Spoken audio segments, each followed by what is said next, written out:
Welcome friends, welcome to our channel My First View. இன்னைக்கு நம்ம chicken drumstick lollipop எப்படி பண்றதுன்னு பார்க்கலாங்க. அதுக்கு முதல் chicken drumstick lollipopக்காக எப்படி கட் பண்றதுன்னு முதல்ல பார்த்திடலாம். இங்க நம்ம chicken drumstick piece எடுத்துக்கோங்க. இப்போ நம்ம இந்த கறி பகுதிக்கு கீழே இந்த முட்டு பகுதி இருக்கு பாத்தீங்களா, இந்த இடத்துல ரவுண்டா கட் பண்ணிக்கலாம். கத்தி கொஞ்சம் ஷார்ப்பா இருக்கிற மாதிரி பார்த்துக்கோங்க.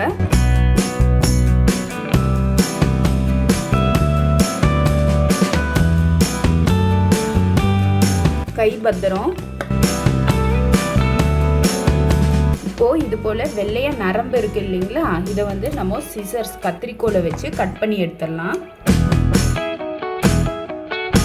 இது கட் பண்ணி எடுக்காட்டி விரைச்சுக்கும், அதுக்காக தான் நம்ம கட் பண்ணி எடுக்கிறது. நம்ம இப்படியே லைட்டா கத்தி வச்சு சொரண்ட நாப்புல தள்ளி விட்டுறணும்.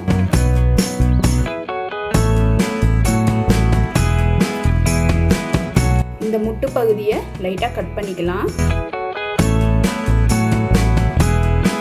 இப்போ இதை நல்லா நகர்த்தி விட்டாச்சு. இங்க பாத்தீங்கன்னா ஒரு சின்னதா ஒரு எலும்பு இருக்கும், அதை உடைச்சு விட்டுறலாங்க.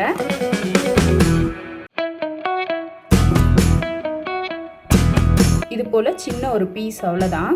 இப்போ இந்த சைடு திரும்பவும் சொரண்டி விட்டுட்டு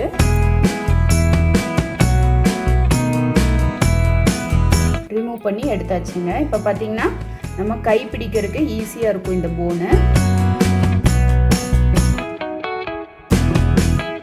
இங்கே நம்ம ஒரு பவுல் வச்சுருக்கோம். இதில் முதல்ல மிளகாய் பொடி சேர்த்திக்கலாங்க. அடுத்ததான் இஞ்சி பூண்டு பேஸ்ட்டு, தேவையான அளவு உப்பு, குருமிளகு தூள் கொஞ்சமாக, ஒரு டீஸ்பூன் அளவுக்கு நான் இங்கே வினிகர் மட்டும் சேர்த்திக்கிறேங்க. வினிகர் இல்லாட்டி எலுமிச்சைப்பழம் சேர்த்திக்கலாம். இப்போ என்கிட்ட எலுமிச்சைப்பழம் இல்லைங்கிறதுனால தான் நான் இங்கே வினிகர் சேர்த்திருக்கேன். ஒரு அரை டீஸ்பூன் அளவுக்கு மட்டும் சோயா சாஸ் சேர்த்திக்கலாம். இது ஆப்ஷன் தாங்க, வேணும்னா சேர்த்திக்கலாம், இல்லாட்டி வேண்டாம். இப்போ இது எல்லாத்தையும் நல்லா கலந்து விட்டுறலாங்க. முதல்ல நல்லா கலந்து விட்டதுக்கு அப்புறமா நம்ம இந்த சிக்கனை சேர்த்தி புரட்டி கொடுக்கலாங்க.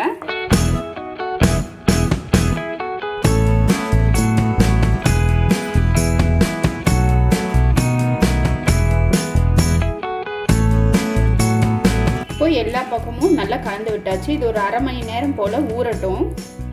இப்போ ஒரு அரை மணி நேரமாக நல்லா ஊறிட்டு இருக்குங்க. இப்போ நம்ம இதில் ஒரு ஸ்பூன் இல்லை 1.5 ஸ்பூன் அளவுக்கு மட்டும் கார்ன்ஃப்ளவர் இல்லாட்டி மைதா மாவு சேர்த்திக்கலாங்க. நான் இங்கே கார்ன்ஃப்ளவர் சேர்த்திருக்கேன். இது வந்து நம்ம மசாலா பிரிஞ்சு வராமல் ஒட்டி பிடிக்கிறதுக்காக லைட்டாக பைண்டிங்காக தான் சேர்த்திருக்கோம். உப்பு காரம் எல்லாம் உங்களோட டேஸ்ட்டுக்கு தகுந்த போல் கூட குறைய சேர்த்திக்கோங்க. இப்போ இதை நம்ம இப்படியே கிரில் பண்ணி எடுக்கிறதா இருந்தாலும் எடுக்கலாம், இல்லாட்டி ஆயிலில் டீப் ஃப்ரை பண்ணுறதா இருந்தாலும் ஃப்ரை பண்ணி எடுத்துக்கலாங்க.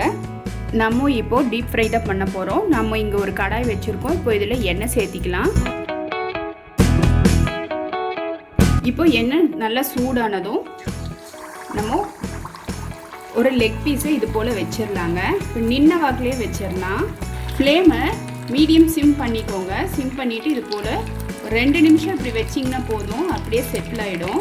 ஃப்ளேம் வந்து ரொம்ப ஹையில் வேண்டாங்க, ஏன்னா கையில் அனல் அடிக்கும், அதுக்காக சொன்னது. இப்போ பார்த்திங்கன்னா அப்படியே நின்றுடுச்சு. இப்போ இதை சைடாக திருப்பி போட்டுக்கலாங்க. எதுக்காக அப்படி வச்சேன்னா நம்ம பிளேட்டிங் பண்ணுறப்போ நல்லா நீட்டாக இருக்கும் நின்ன வாக்கில், அதுக்காக தான். கீழே ஃப்ளாட்டாக இருக்கும்.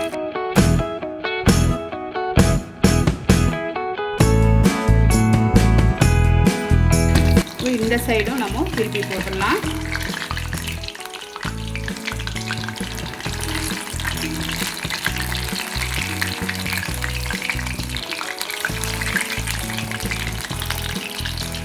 மீடியம் ஸ்லோலியே வச்சு வேக விட்டு எடுங்க. இப்போ லாலிபாப் ரெடி ஆயிடுச்சுங்க, எடுத்துடலாம். டேஸ்டியான ஜூஸியான சிக்கன் லாலிபாப் சூப்பராக ரெடி ஆயிடுச்சு.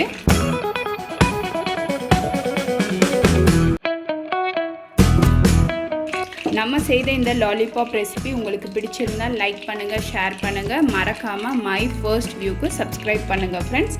பெல் ஐக்கானோட ஆளுங்கிற ஆப்ஷனும் கிளிக் பண்ண மறந்துடாதீங்க. இது வரைக்கும் வீடியோவை பொறுமையாக பார்த்ததுக்கு ரொம்ப ரொம்ப நன்றி ஃப்ரெண்ட்ஸ். தேங்க்யூ.